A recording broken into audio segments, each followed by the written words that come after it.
ఔజు బిల్లాహి మినష్ షైతానిర్ రజీమ్. బిస్మిల్లాహిర్ రహ్మానిర్ రహీం. అస్సలాము అలైకుం వరహ్మతుల్లాహి వబరకాతుహు. ఈ రోజు మన హదీస్ రంజాన్ మాసం. 12 నెలలలో రంజాన్ చాలా ఉన్నతమైన మాసం. చాలా ఎక్కువ పుణ్యాలు సంపాదించే నెల. మామూలు దినాలలో ఒకసారి మనం దరూద్ పఠిస్తే ఒక పుణ్యం వస్తుంది. జుమ్మా రోజున పఠిస్తే 10 పుణ్యాలు కలిసి వస్తాయి. అలాగే రంజాన్‌లో పఠిస్తే 70 సార్లు చదివినంత పుణ్యం వస్తుంది. ఉపవాసాలు కూడా అల్లా సుబ్హానహు వ తఆలా మన కోసం ఫరజ్ చేశారు కాబట్టి ప్రతి ఒక్కరూ ఉపవాసం ఉండడానికి ట్రై చేయాలి ఇన్షాల్లా. ఈ మాసంలో ఎక్కువగా ఖురాన్‌ను పఠించాలి. ఇంకా చాలా మంది తరావీ నమాజ్ 8 చదవాలా, 20 చదవాలా అనే అపోహలో ఉంటారు. సహీహ్ బుఖారీ హదీసుల ప్రకారం ఆయిషా రజియల్లాహు తాలా అన్హా గారు ఇలా చెప్పారు.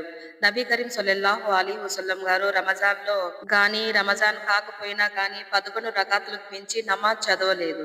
8 రకాతులు ఖియామ్, 3 రకాతులు విత్ర్. అంటే తరావీ 8 రకాతులు అని అర్థం. తరావీ నమాజ్ ఫరజ్ కాదు, వాజిబ్ కాదు. సున్నత్ మోఖిదా.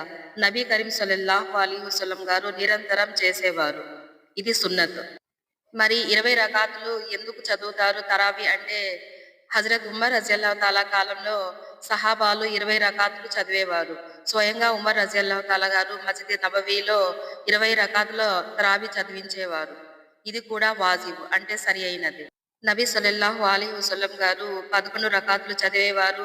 సహాబాల ఆచరణ అంటే ఉమర్ రజియల్లాహు తాలా గారి ఆచరణ 20 రకాతులు. ఇక్కడ మనకు తెలియవలసిన ముఖ్యమైన విషయం ఏమిటంటే 8 రకాతులు చదివినా తప్పు లేదు, 20 రకాతులు చదివినా తప్పు లేదు. తక్కువ చదివినా, ఎక్కువ చదివినా అల్లా ఖుషువు మరియు నియమం అల్లా సంతోషం కొరకు మాత్రమే. సుబ్హానల్లాహ్. ఉపవాసం పఠించడం వలన మనలో తక్వా పెంచుతుంది, చెడు అలవాట్ల నుండి దూరంగా ఉంచుతుంది. నిజమైన ఈమాన్‌తో ఉపవాసం చేస్తే గత పాపాలు క్షమించబడతాయి. నమాజ్, దువాలపై ఆసక్తి పెరుగుతుంది. కోరికలను నియంత్రించే శక్తిని ఇస్తుంది ఉపవాసం. కోపం, అసహనం తగ్గుతాయి. సహనం పెరుగుతుంది. ఒత్తిడిని తగ్గిస్తుంది ఉపవాసం. ఇంకా కడుపుకు విశ్రాంతి లభిస్తుంది. జీర్ణ వ్యవస్థ మెరుగుపడుతుంది. అదనపు కొవ్వు కూడా తగ్గుతుంది. శరీరం తేలిగ్గా అవుతుంది. చాలా మంది మాకు బీపీ ఉంది, షుగర్ ఉంది అంటారు కదండి. ఇవి ఉపవాసాలు చేస్తే ఖచ్చితంగా బీపీ మరియు షుగర్ కంట్రోల్ అవుతాయి ఇన్షాల్లా. అయితే అల్లా పైన పూర్తి విశ్వాసంతో ఉండాలి. అల్లాహు అక్బర్. ఉపవాసం ఉండడం వలన ఆకలి మరియు దప్పికల విలువ మనకు తెలుస్తుంది. దానం, సహాయం చేయాలనే భావన మనలో కలుగుతుంది. ఇఫ్తియార్, సెహరీ 2 కుటుంబ సభ్యులతో కలిసి తినడం వలన కుటుంబంలో ఐక్యత పెరుగుతుంది. సుబ్హానల్లా.